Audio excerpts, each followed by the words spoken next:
Swayam Prabha. Digital India. Educated India.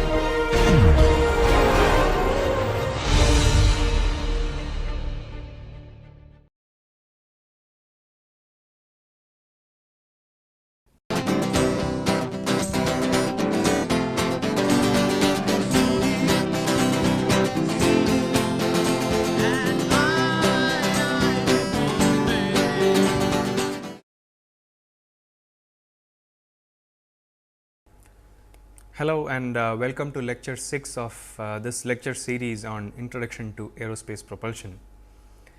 In the previous lectures, we have looked at different aspects of very fundamental thermodynamics, like defining very basic terms which are to be used throughout this course of thermodynamics.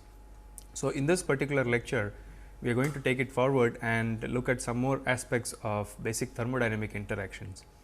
So, let us take a look at what we are going to get introduced to in this particular lecture.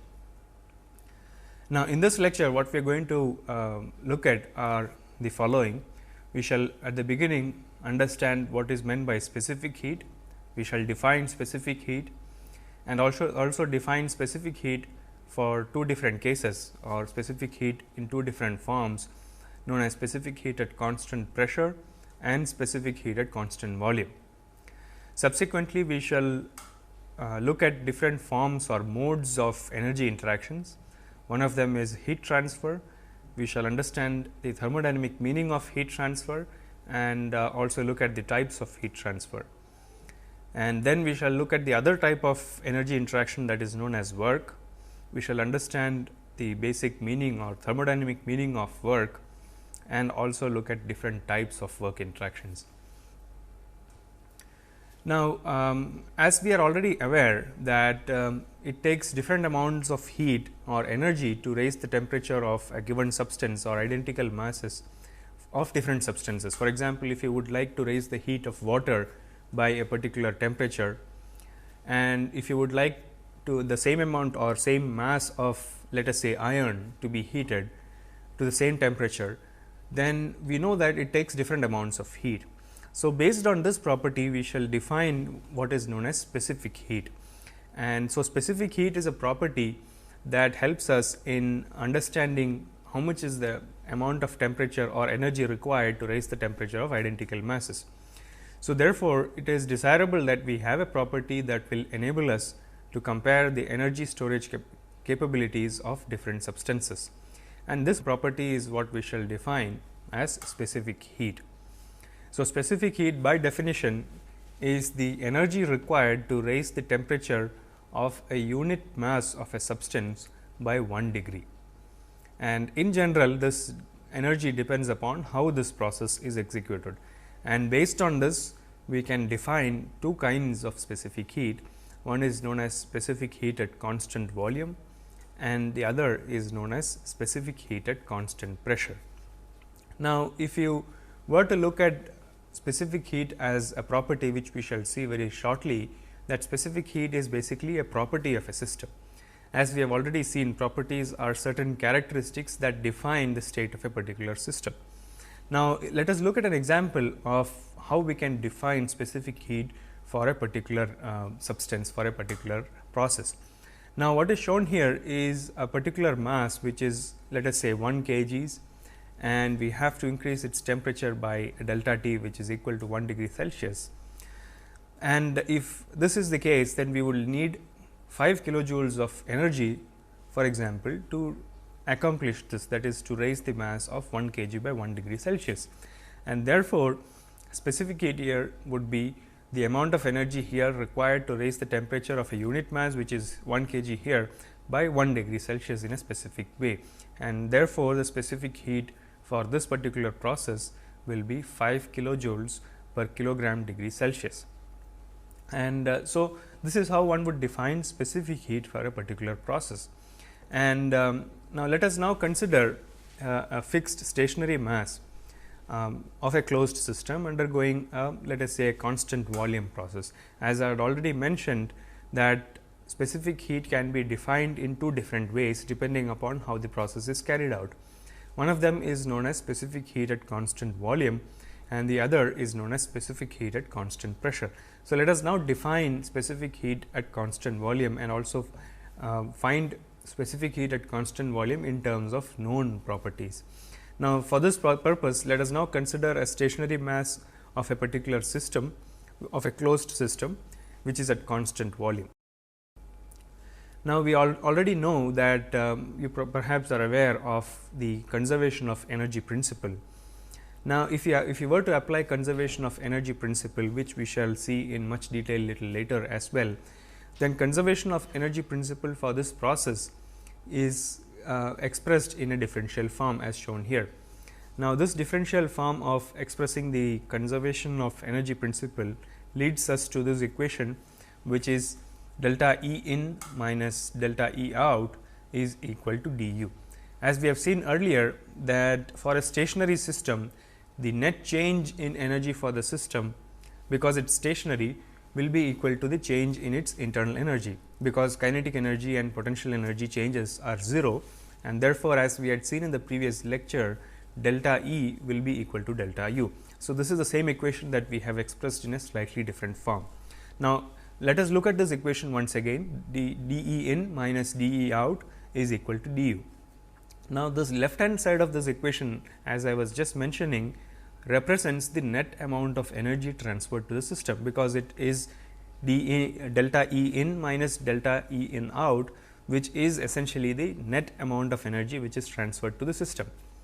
And therefore, the left hand side is actually equal to C V times d T, because C V is specific heat at constant volume, and as per the definition of specific heat, it is the amount of energy required to raise the temperature of a unit mass of a substance by unit degree rise, and therefore, left hand side of the equation is equal to C V times d T, which is equal to d u, and therefore, specific heat at constant volume, which is denoted by C subscript V, is equal to del u by del T at constant V.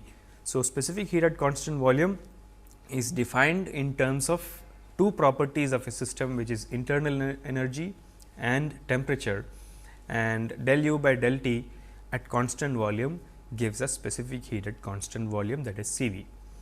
Now, the other property which I had mentioned as specific heat at constant pressure can also be derived in a very similar fashion. So, for deriving C P, we would be considering a constant pressure process. It could be either an expansion process or it could be a compression process.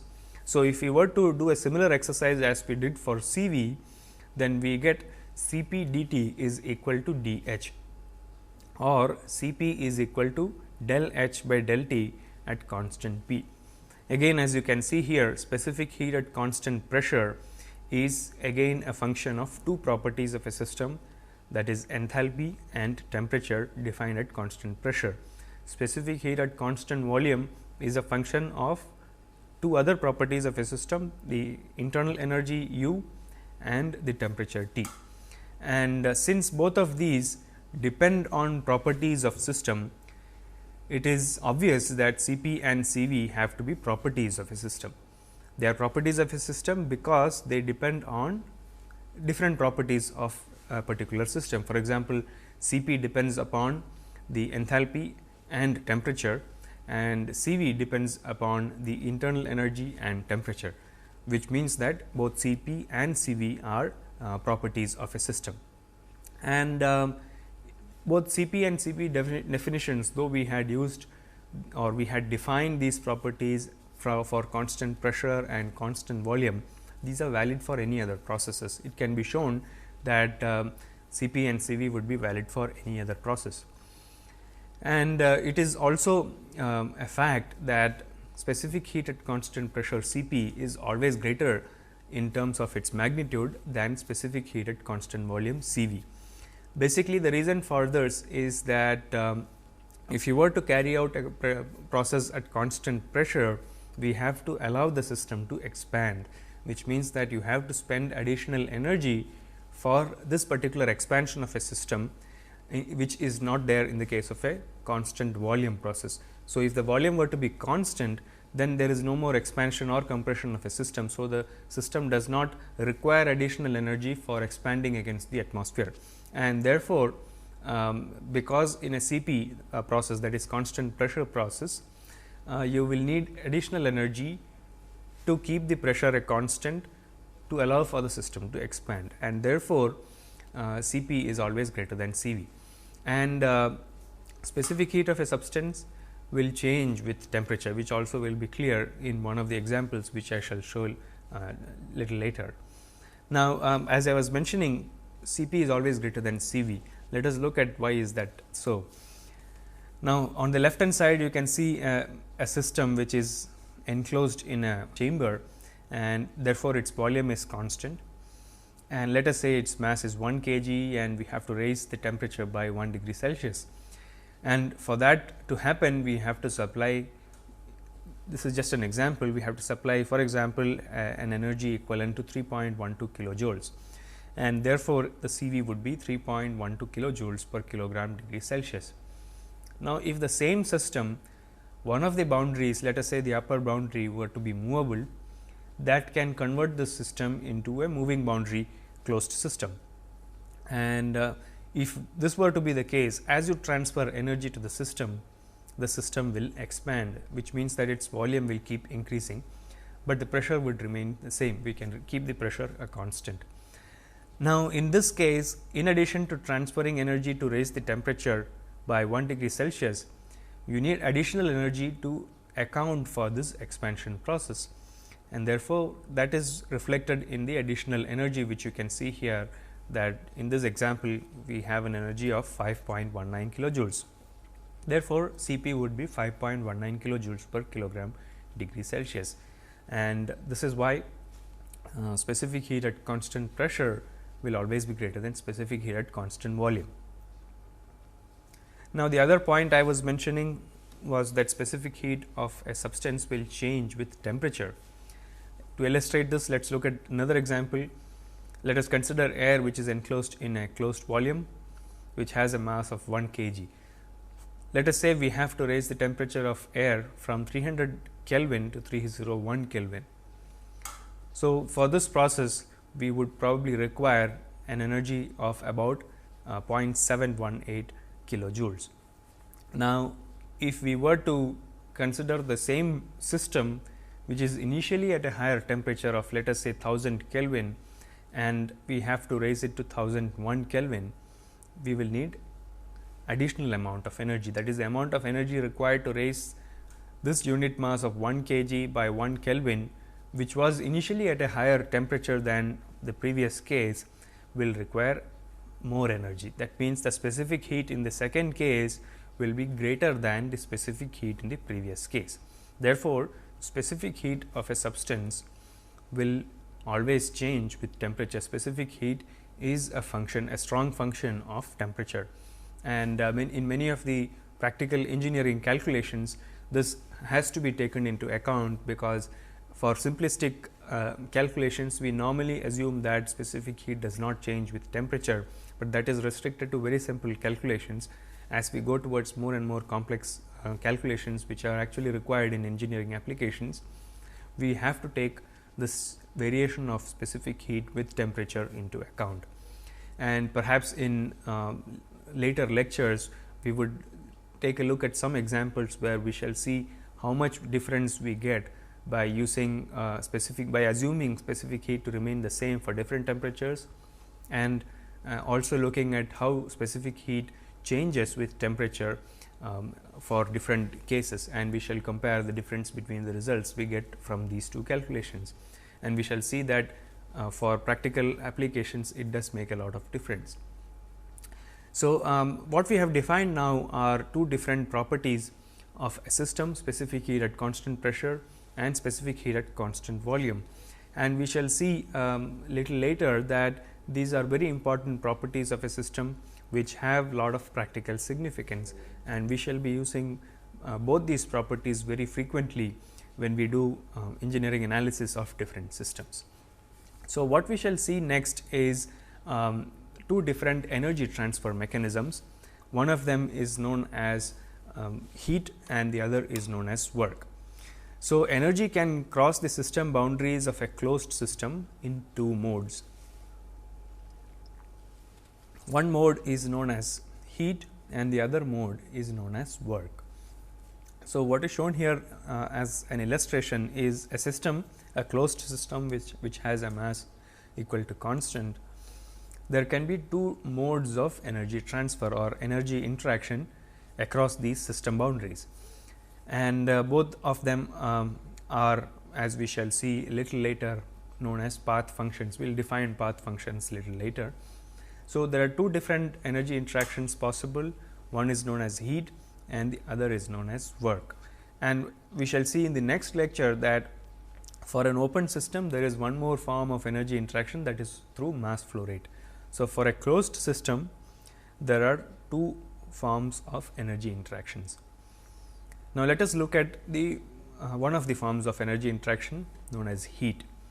Now, as we have, or as you are probably aware, or we refer to heat on a day to day basis. For example, we say on a particular day that if it is a hot humid day, we say the heat is very high, and so on. So, heat is a term which is very commonly used in our day to day lives, but thermodynamically it might mean slightly different. It might be used in slightly different context. So, heat is, if we were to define thermodynamically, is a form of energy that is transferred between two systems or a system and its surroundings by virtue of a temperature difference. So, the energy interaction that takes place between either two systems or between a system and its surroundings by virtue of a temperature difference is known as heat. And therefore, energy interaction is classified as heat or is qualified as heat only if it takes place by virtue of its temperature difference.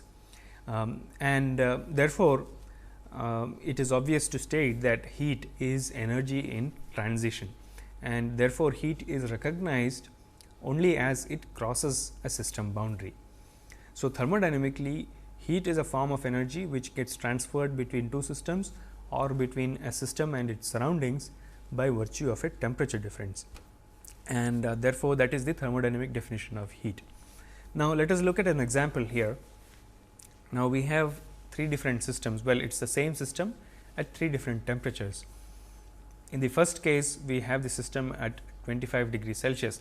We may consider this system as, let us say, a cup of cold coffee, or let us say a can of cold drink or something like that, which is in the first case, let us say the system has the same temperature as the ambient. Let us say the ambient air or the room air is also at 25 degrees Celsius. If the system is also at the same temperature as that of the room, then there is no heat transfer which takes place between the system and the surroundings. Now, if the system were at a lower temperature of, let us say, 15 degrees Celsius, then there is definitely a heat transfer from the surroundings to the system, because the surrounding air temperature is higher than the system temperature, and therefore, there is a heat transfer from the surroundings to the system.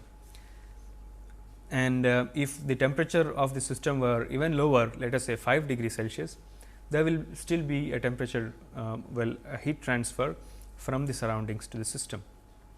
You might notice here that I have written 8 joules per second in the first case and 18 joules per second in the second case.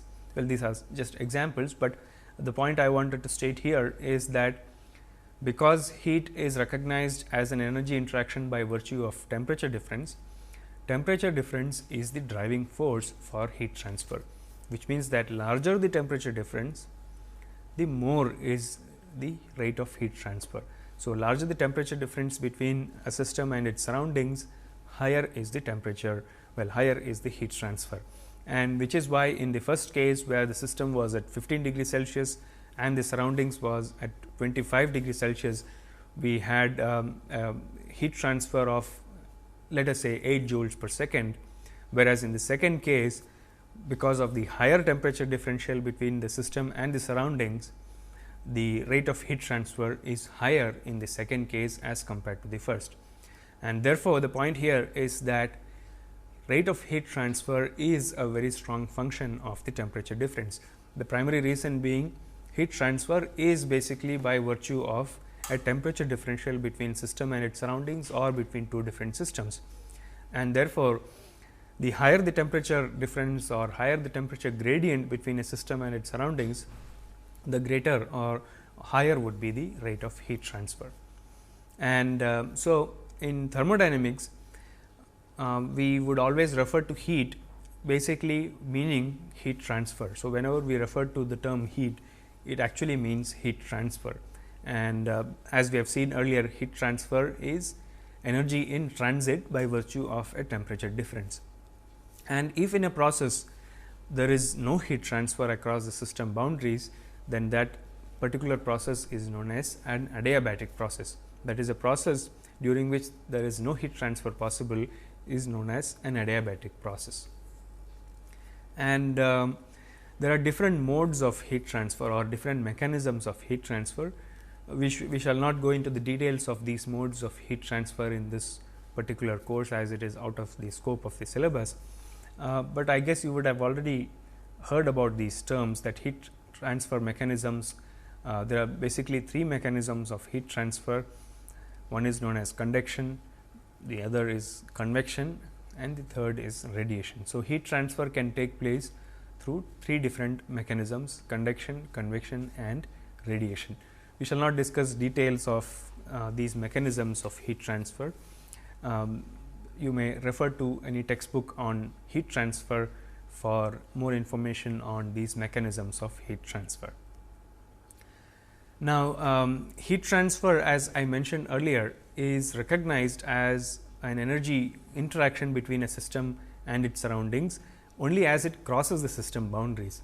That is, a system may possess, as we commonly refer to, a system may have particular amount of heat, but thermodynamically a system is supposed to have had an energy interaction with the surroundings only as the heat which the so called heat which the system has crosses the system boundaries. So, let us look at an example where I shall illustrate this point in little more detail. Now, the system that we are referring to here in this example, let us say, has thermal energy of about 5 kilojoules, just for an example. So, this is a system boundary, as you can see, and it is surrounded by a surrounding air. Now, if the energy that is contained within the system crosses the system boundary, then that particular energy interaction which the system has had with the surroundings is referred to as heat. So, as long as the system does not interact, well, as long as the system does not transfer energy with the surroundings, that is not thermodynamically referred to as heat. So, heat is considered to have or heat transfer is recognized as an energy interaction only as it crosses the system boundary. Now, if you were to look at this one small example which I would like to illustrate, that we have a system here which is bounded by an insulation. So, there is an insulation which is bounding a system, and what is contained inside the system, it is let us say a candle which is burning. So, a candle is contained within the system boundaries and the system is insulated, which means that there cannot be any energy interaction between the system and the surroundings. So, for this particular system in question, is there any heat transfer which takes place during this burning process? So, that is one of the questions that you may have. And the other question is that is there any change in the internal energy of the system? Now, let us try to analyze these questions a little deeper. So, we have here a candle which is burning within a system volume, and the system is insulated. So, because the system is insulated, there is no energy interaction which is possible between the system and the surroundings, and therefore, obviously, there cannot be any heat transfer which can take place between the system and surroundings. So, thermodynamically, there is no heat transfer taking place in this process. And the second question was, is there any change in internal energy? Well, you may wonder that because the candle is burning, there should be a change in internal energy of the system. Well, the answer to that question is that there is no change in internal energy as well. The reason is that, as we have seen earlier, that for a system and the surroundings, the net change in energy of that particular process, if it is stationary, will be equal to the change in internal energy. because kinetic energy and potential energy are 0. So, in this case we have a system wherein delta E is equal to delta U. Now, the question was, is there any change in delta U? Well, there could be a change in delta U only if there is a change in delta E, and the first question which we answered was there is no heat transfer taking place between the system and the surroundings. So, there is no change or net change in energy of the system and the surroundings, which means that delta E is equal to 0, and therefore, delta U, that is internal energy change, will also be equal to 0, which means that for an adiabatic process there is no change in the internal energy of the system, as well as there is no heat transfer taking place between the system and the surroundings. Now, let us now define the other mode of energy interaction which we had classified or qualified as work. Now, work is any energy interaction which takes place between the system and surroundings other than temperature difference. So, any energy interaction which takes place between the system and the surroundings by virtue of something which is other than temperature difference is classified as work, which means that any energy interaction which takes place between a system and its surroundings by virtue of any other property which is not by associated with temperature difference is known as work. And thermodynamically we shall define work in the next slide. Work is basically the energy transfer associated with a force acting through a certain distance. So, if we were to look at work and heat transfer, there is a certain sign convention that we follow for heat transfer processes as well as for work. And in thermodynamics, heat transfer to a system and work done by a system are usually taken as positive. That is, we attach a sign to heat transfer and work done. Heat transfer to a system and work done by a system are taken as positive, and therefore, heat transfer from a system and work done on a system are negative. So, the interaction between the system and the surrounding is illustrated here. The two modes for a closed system are heat and work. So, heat transfer to a system, let us say Q in, and work done by a system, that is W out, these two are usually taken as positive, and heat transfer from a system and work done on a system, that is Q out and W in, are usually taken as negative. So, this is a sign convention which we normally follow in thermodynamics. Now, let us look at both heat and work interactions in little more detail.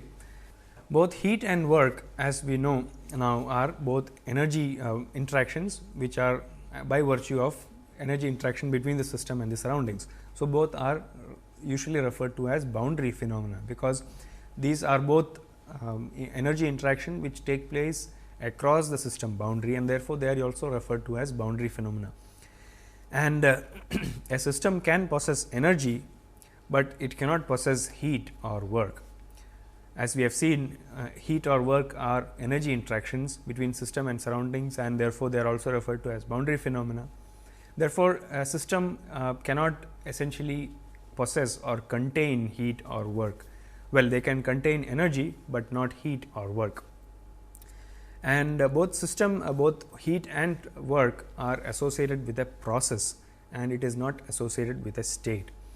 And unlike properties, heat and work do not have any meaning at a particular state. And therefore, both of these, that is heat and work, are also known as path functions. That is, their magnitudes depend upon the path followed during a process, and as it also depends upon the end states.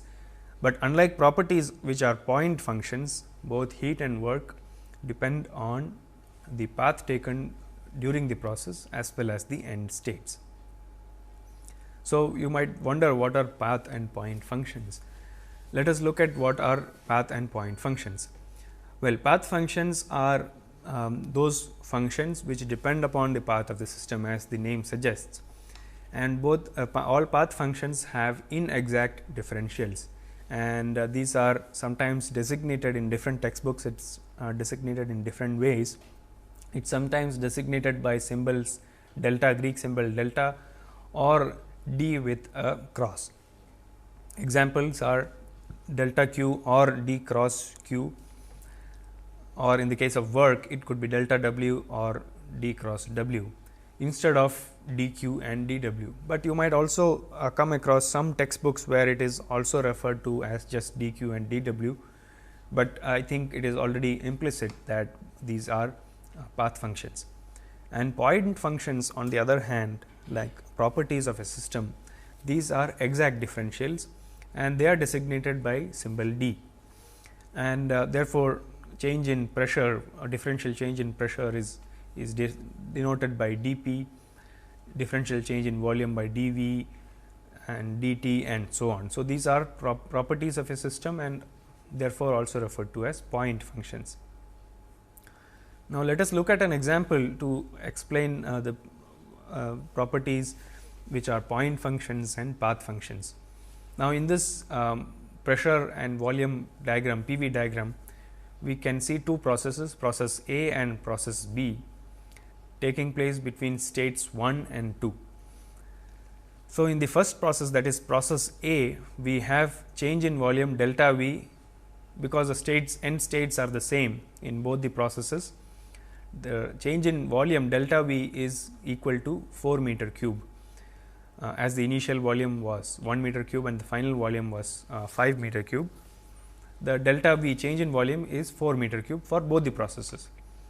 But if you look at work which has occurred during process A and process B, it will be different, basically because from the PV diagram, work done during this any process will be the area under the curve in a PV diagram.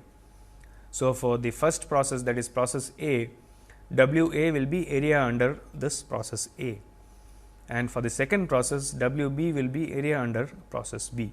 So, as you can see, W B should be greater than W A, and therefore, work is a path function, that is, it depends upon how the process is carried out and or the path taken by the process. Unlike properties like volume, here it does not matter how the process was carried out, it depends only on the end states, and which means that if you were to integrate volume between states 1 and 2, integral 1 to 2 dV is equal to V 2 minus V 1, because it is an exact differential, whereas you cannot integrate 1 to 2 dW, because it is not equal to W 2 minus W 1. And the other aspect of property is that if you have a cyclic integral of a property, it obviously will be equal to 0. Therefore, properties, all properties of a system like volume, temperature, pressure, etc., are point functions, whereas heat and work are path functions.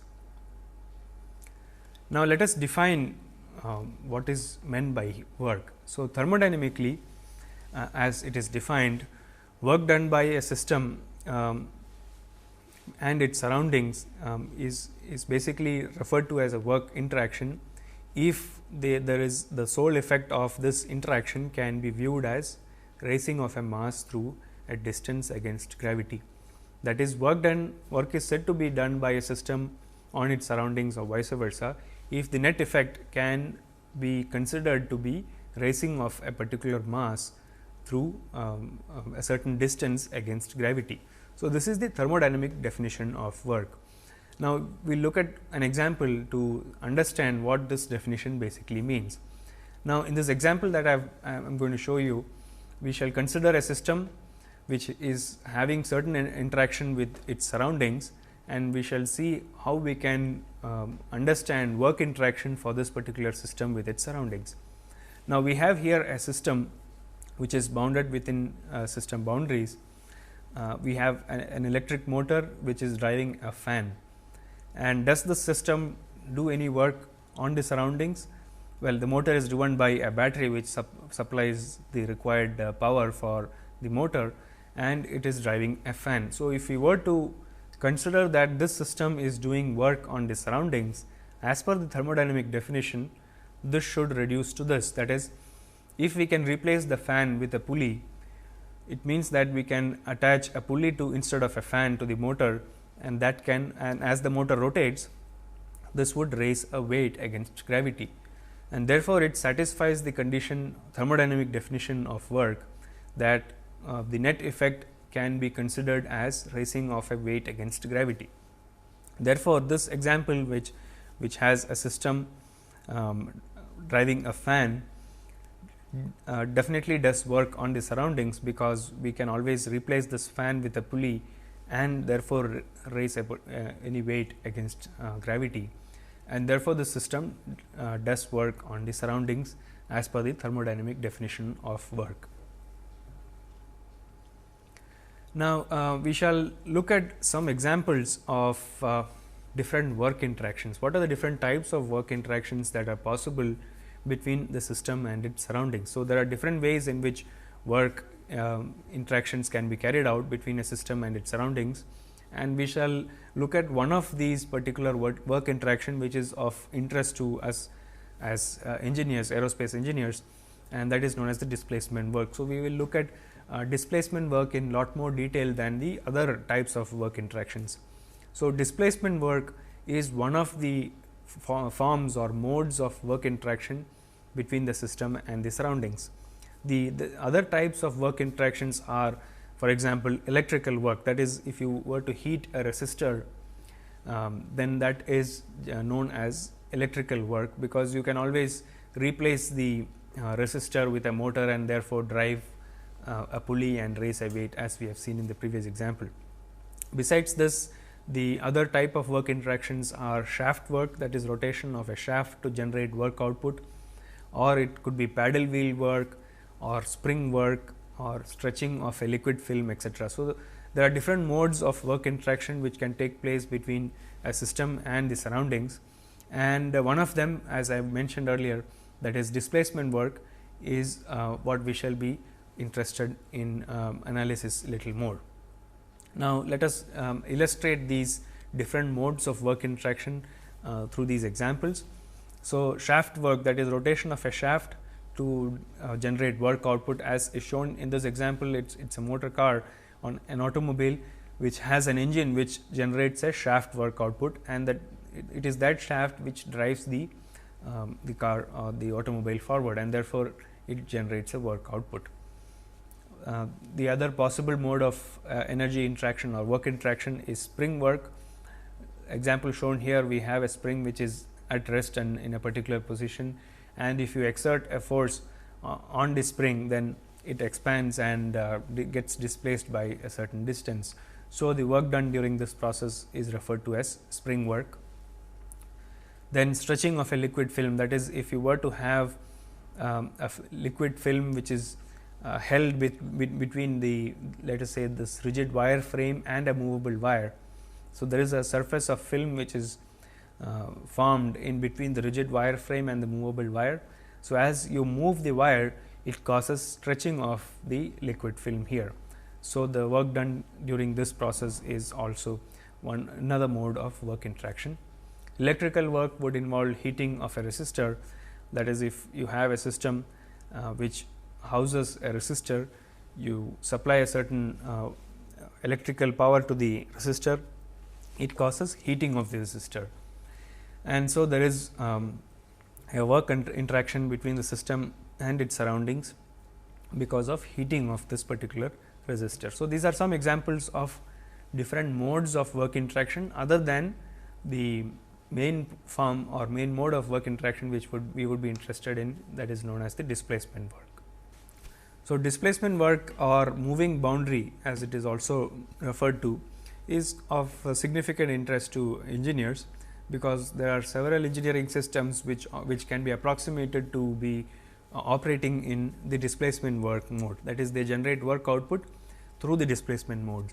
And for example, if you were to look at the engine of an automobile, it generates work output because of the movement of the piston during the power stroke of the engine, and therefore, that is displacement work.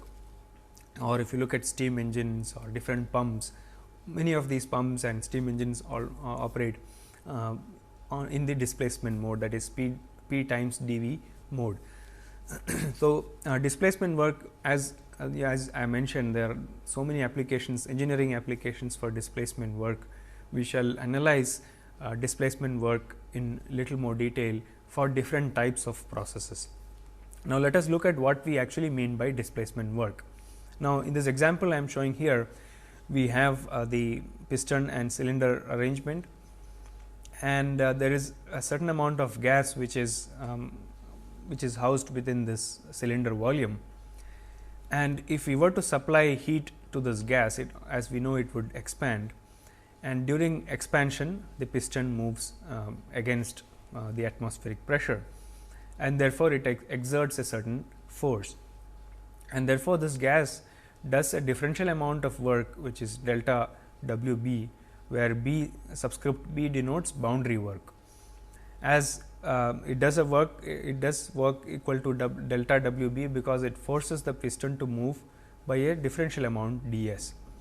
Therefore, delta W b, which is the differential work done during this process, will be equal to force times the distance, and as we know, force is pressure times area, because pressure is by definition force per unit area.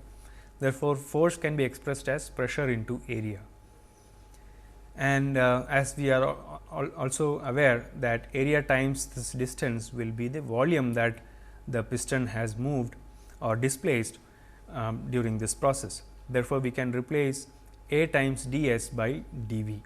Therefore, the delta W b, that is delta work done during this process, is equal to P times d v, or if you were looking at work done from state 1 to state 2, W b will be integral of P times d v. So, this is why it is known the displacement work is also referred to as P d v work, that is pressure times differential volume work, P d v work. Now, the same process we can explain in terms of the PV diagram as well.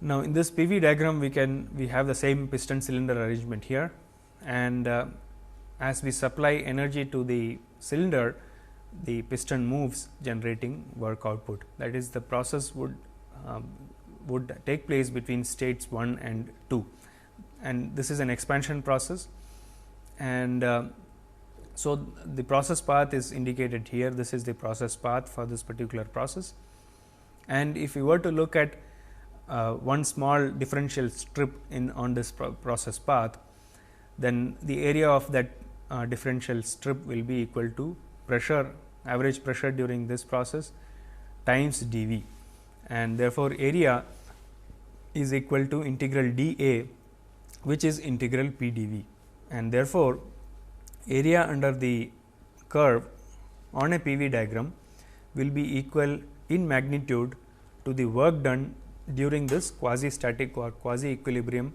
process, which could be either a compression process or it could be an expansion process, and it is basically for a closed system. Therefore, area under the curve in a PV diagram should be equal to the work done during this process, which obviously is quasi equilibrium or quasi static, and the process may be either compression process or it could be an expansion process. Therefore, if we can plot the pressure versus volume diagram for a particular process, we can actually calculate or determine the work done during the process simply by measuring the area under the PV diagram. And therefore, for any work interaction process, a PV diagram plays a very significant role in analysis of work interaction during a particular process. So, we shall be using PV diagram very often in thermodynamic analysis, and similar to PV diagram, we also have what is known as temperature entropy diagram, which we shall see in detail later on, that is TS diagram. TS diagram also plays a significant role in thermodynamic analysis of engineering systems. Now, displacement work, as I mentioned, because work is a path function, it depends upon the path taken by the process and not just the end state. It depends on the end states, but also it depends upon the path taken during the process. Therefore, if you were to look at states 1 and 2, there are infinite number of possibilities of carrying out a process between states 1 and 2. The properties at states 1 and 2 remain unchanged, but you could do the process in different ways, and depending upon how you do the process, the work done during the process will change. That is, if you can do this process by A, B and C, the work done during each of these processes will be different, and as we now know, the work done is the area under the curve, and therefore, work done during process C will be the least, because the area under this curve is the lowest, followed by B, and the highest work done would be done during process A, because area under this particular process is the highest. Therefore, just an example shown here, W A could be, let us say, 12 kilojoules, W B 10, W C is 7 kilojoules, and so on. Therefore, the work done during a process depends upon the path as well as the end states. And the net work during a cycle is basically the difference between the work done by the system and work done on the system. That is, if you were to consider this as a cycle, that is, the process starts at, let us say, state 1 and takes path A and reaches state 2 and then takes path B to come back to state 1 again. The net work done during this process will be area between the curve, that is, W net will be equal to area under A, which is work done by the system, and area minus area under B, that is work done on the system, which is equal to W net. So, W net will be equal to W A minus W B, that is the net work done during this particular cycle. So, net work done during a cycle will be the difference between work done by the system and work done on the system. We shall now analyze displacement work done during different processes. So, you can carry out the process in different ways. It could be either a constant pressure process, it could be a constant volume process, or it could be a process wherein product PV is a constant, which happens to be an isothermal process, because as per state equation PV is equal to MRT, and therefore, if PV is constant, it means that temperature is a constant. So, an isothermal process wherein PV is constant, or it could be what is known as a polytropic process, wherein we have product P times V raised to n is a constant, where n is a number which can depend upon the type of process, and that is known as a polytropic process. So, we shall now calculate the work done during these different processes, a constant pressure process, a constant volume process, and then we shall consider a polytropic process. PV is equal to constant is a subset of the polytropic process. Now, let us first look at a constant pressure process, wherein the pressure remains constant, the volume keeps changing during the process. So, if you were to look at the PV diagram for such a process, wherein PV is pressure is constant, this process takes place between states 1 and 2. Since pressure is a constant, you can see that P 1 is equal to P 2. So, what is the net work done during this process? It is basically the area under this curve, and it is very easy to find the area under this curve, because it is just the pressure as it is constant P times V 2 minus V 1, which also comes from integral V 1 to V 2 P d V. So, if you were to integrate P d V between states V 1 and V 2, you get P times V 2 minus V 1. So, work done during a constant pressure process is the product of the pressure times the difference in the volume during the process. So, P times V 2 minus V 1 will be the net work done during this particular process. Now, what happens if the volume was constant? So, if you have a process where the volume is constant, that is, it is a closed system and the volume is also constant, but the pressure can change. Is there any work done during this process?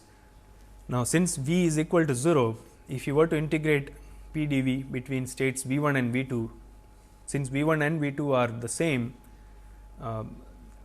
in this particular process the work done will be 0, because there is no change in volume of the system, and therefore, for a constant volume process the net work done will be equal to 0. So, there is no work done during a constant volume process.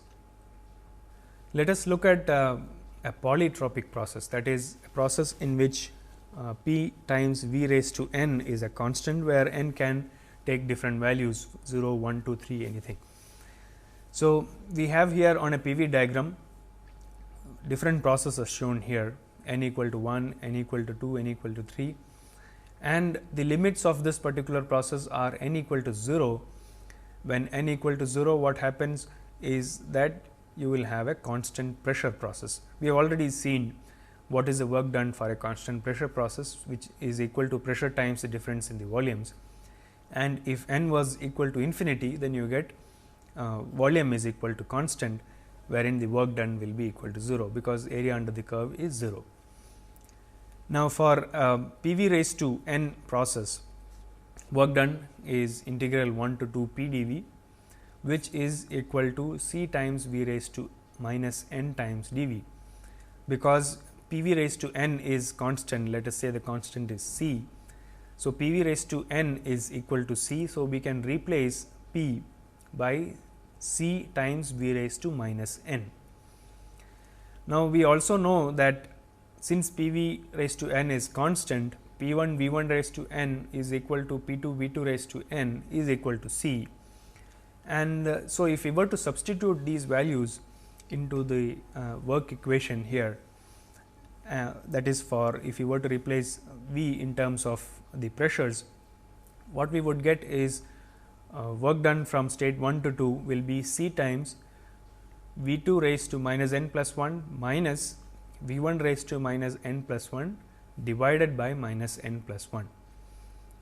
So, since we know that P 1 V 1 raised to n is equal to P 2 V 2 raised to n is a constant, this expression reduces to P 2 V 2 minus P 1 V 1 by 1 minus n. Therefore, work done during polytropic process is basically equal to the product of P 2 V 2 minus P 1 V 1 divided by 1 minus n.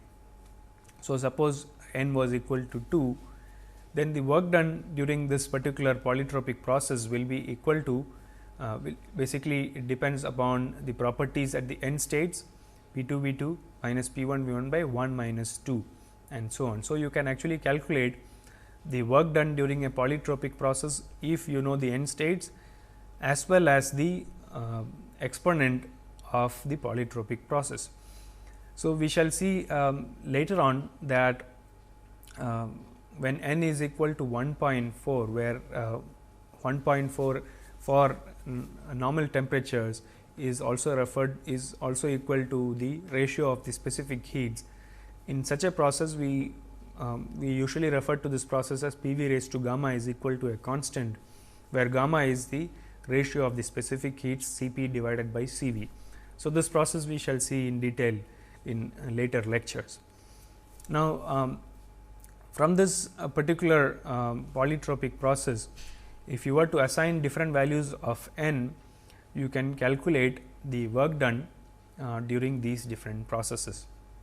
And as a subset of this process would be n equal to 1, wherein P v is a constant. So, when for P v is equal to constant, you can actually integrate, we obviously need to integrate P d v for between states 1 and 2. So, if you look at this particular equation, if you substitute n equal to 1, then that is not the right way to do it. You will still have to go back and integrate for the work equation, substituting for in the same way as we did for this case, where P v is equal to c and so on, and the work equation will come out to be P 1 V 1 log V 2 by V 1. So, I leave that as an exercise for you to calculate the work done during a P v is equal to constant process. So, let me now recap what we have discussed during this particular lecture.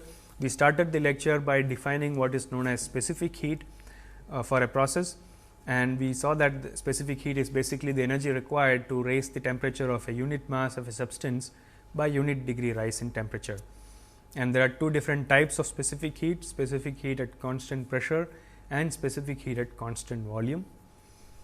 Subsequently, we discussed about energy interaction modes between a system and its surroundings for a closed system. And for a closed system, there are two modes of energy interaction: heat transfer and work. And we discussed about heat transfer, the meaning of heat transfer, basically the thermodynamic meaning of heat transfer, and also mentioned about different modes of heat transfer. We discussed about work in lot more detail, we defined thermodynamic definition of work and also the different types of work interactions possible between a system and surroundings.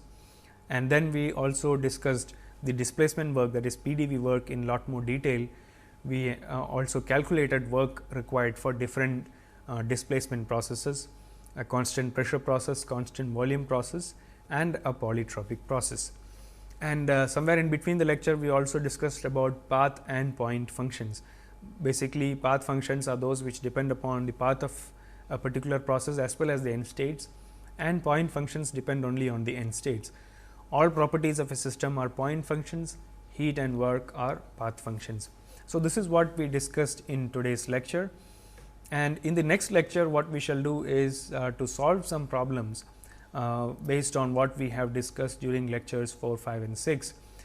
Primarily we shall solve some problems related to calculation of work done during different types of processes. So, we shall solve these problems during the next lecture.